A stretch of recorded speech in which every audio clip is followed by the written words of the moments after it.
காரணமாக நான் அமெரிக்கா செல்கிறேன். தொழில் முதலீடுகளை ஈர்த்துவிட்டு வருகிற செப்டம்பர் 14 அன்று திரும்பி வருகிற மாதிரி என்னுடைய பயணம் திட்டமிடப்பட்டிருக்கு. முதலீடுகளை ஈர்க்க இது போன்ற பயணங்களை நான் தொடர்ந்து மேற்கொண்டு வருகிறேன் என்பது உங்கள் அனைவருக்கும் நன்றாக தெரியும். இந்த 3 ஆண்டு காலத்துல இதுவரை 872 புரிந்துணர்வு ஒப்பந்தங்கள் கையெழுத்தாகி இருக்கு. இதோட மொத்த மதிப்பு 9,99,093 கோடி ரூபாய். முதலீடுகளை ஏற்பதற்கான என்னோட கடந்த வெளிநாட்டு பயணங்கள் மூலமா போடப்பட்ட புரிந்துணர்வு ஒப்பந்தங்களால பல நிறுவனங்கள் தொடங்கப்பட்டும் செயல்பாட்டிலையும் இருக்கு. அதே போல தற்போதைய பயணம் மூலமாக மேற்கொள்ளும் ஒப்பந்தங்களை நான் தொடர்ந்து கண்காணிச்சு அதையெல்லாம் செயல்பாட்டுக்கு கொண்டு வருவேன். இந்த முதலீடுகள் எல்லாம் தமிழ்நாட்டை 2030க்குள்ள $1 டிரில்லியன் பொருளாதாரமாக மாற்றக்கூடிய நம்ம இலக்க விரைவாக அடைவோம். இதற்காக உலகின் கவனத்தை தமிழ்நாட்டை நோக்கி ஈர்க்க அமெரிக்காவின் சான் பிரான்சிஸ்கோ, சிகாகோ மாநகரங்களுக்கு நான் சொல்கிறேன். அமெரிக்க வாழ் தமிழர்களை சந்திக்க இருக்கிறேன். உங்க எல்லோருடைய வாழ்த்துக்களோடும் இந்த பயணம் நிச்சயமா வெற்றிகரமானதாக அமையும் என்பதை தெரிவித்துக் கொள்கிறேன். மத்திய அரசு சமக்ரா சிஷா திட்டத்தின் மூலமா தமிழக அரசுக்கு ஒதுக்க வேண்டிய 573 கோடி ரூபாய் இன்னைக்கு ஒதுக்கல. புதிய கல்விக் கொள்கை ஏற்றுக்கொள்ளாதனால தான் இந்த நிலை அப்படின்னு இருக்காங்க. இதை மாநில அரசு எப்படி இந்த விஷயத்தை எதிர்கொள்ள இருக்கிறோம்? தேசிய கல்விக் கொள்கை ஏற்றுக்கொள்ளாத காரணத்தினால தமிழ்நாட்டுக்கு வர வேண்டிய நீங்கள் கேட்ட மாதிரி 573 கோடி ரூபாயை ஒன்றிய அரசு நிறுத்தி வச்சிருக்கு. இது செய்தி வெளியாகிருக்கு. பள்ளிக்கல்வித்துறையில் தமிழ்நாட்டுக்கான நிதியில் உடனடியாக ஒன்றிய அரசு விடுவிக்க வேண்டும். இது தொடர்பாக ஏற்கனவே கழக நாடாளுமன்ற உறுப்பினர்கள்லாம் நாடாளுமன்றத்திலையும் பேசியிருக்கிறாங்க. சம்பந்தப்பட்ட அமைச்சர்களையும் சந்தித்து நேரடியாக சொல்லியிருக்கிறாங்க. நானும் இன்றைக்கி கடிதம் எழுதியிருக்கிறேன். தொடர்ந்து வலியுறுத்தும். சார் நீங்கள் அமெரிக்கா சென்று வந்த பிறகு இந்த அமைச்சரவையில் ஏதாவது மாற்றம் இருக்குமா சார்? ஆறுதல் ஒன்று தான் மாறாதது. Sir wait and see. அமைச்சர் துரைமுருகன் இந்த ரஜினிகாந்த் விவகாரம் குறித்து நீங்க என்ன சார் சொல்றீங்க? அவங்க 2 பேரும் நீண்ட கால நண்பர்கள். அவரும் சொல்லிட்டாரு, இவரும் சொல்லிட்டாரு. அதை நீங்க அவர் சொன்ன மாதிரி நகைச்சுவையாக எடுத்துக்கணுமே தவிர நீங்க கருதுற மாதிரி பகைச்சுவையாக எடுத்துக்க கூடாது. அதுதான் அவர் சொன்னதான் நான் திருப்பி சொல்றேன். சார், இந்த அமெரிக்க பயணத்தில் குறிப்பிட்ட இலக்க முதலீடுகளை நிர்ணயித்து இந்த பயணம் மேற்கொள்றீங்களா? அது ஒன்று.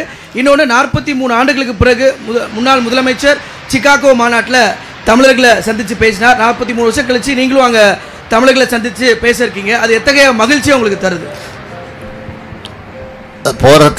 போகிற காரியம் நிச்சயமாக வெற்றியடையும் நம்பிக்கை எனக்கு இருக்கு. முதலீட்டாளர்கள் பொறுத்தவரை போட்டி போட்டுக்கொண்டு என்னை சந்திக்கணும். தமிழ்நாட்டுக்கு நாங்கள் அதை செய்ய போகிறோம், இதை செய்ய போகிறோன்னு அவங்க டைம் கேட்டிருக்கிறாங்க. இப்போ நான் கொடுத்துருக்கிற நாட்களே போதாதுன்னு நான் கருதுகிறேன். அந்த அளவுக்கு போட்டி போட்டுக்கொண்டு ஆர்வத்தோட இந்தியாவிலே தமிழ்நாடு தான் இன்றைக்கி முதலிடத்தில் இருக்குது தொழில் முதலீட்டில். அதை தமிழ்நாட்டில் இருக்கிறவங்க சொல்கிறாங்களா இல்லையா, வெளிநாட்டில் இருக்கிறவங்க சொல்கிறாங்க. நிச்சயமாக நீங்கள் நினைக்கிற மாதிரி நடக்கும்.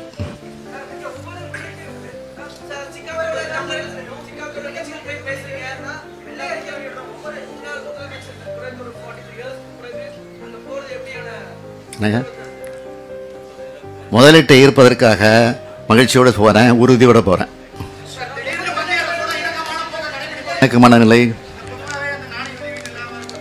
அது உங்களுடைய எண்ணமாக இருக்கலாமே தவிர நாணயம் வெளியீட்டு எழுந்தது மத்திய அரசினுடைய பொறுப்பு. இது அவங்களுடைய அனுமதியோடு தான் வெளியிடுறது.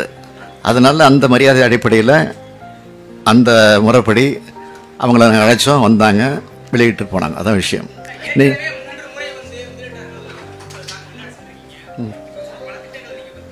அதான் அந்த அதில் என்னென்ன லாபம், என்னென்ன முதலீடு ஈர்த்திருக்கிறோங்கிற சொல்லியிருக்கோம், எத்தனை பேர் வேலை கொடுத்துருக்கோன்னு சொல்லியிருக்கிறோம். அதே மாதிரி இன்னும் என்னென்ன நடந்துகிட்டு இருக்குன்னு சொல்கிறோம். இப்போ என்னென்ன பணிகள் நடந்துகிட்டு இருக்குன்னு தெளிவாக சொன்னேன் உங்கள்கிட்ட. என்னங்க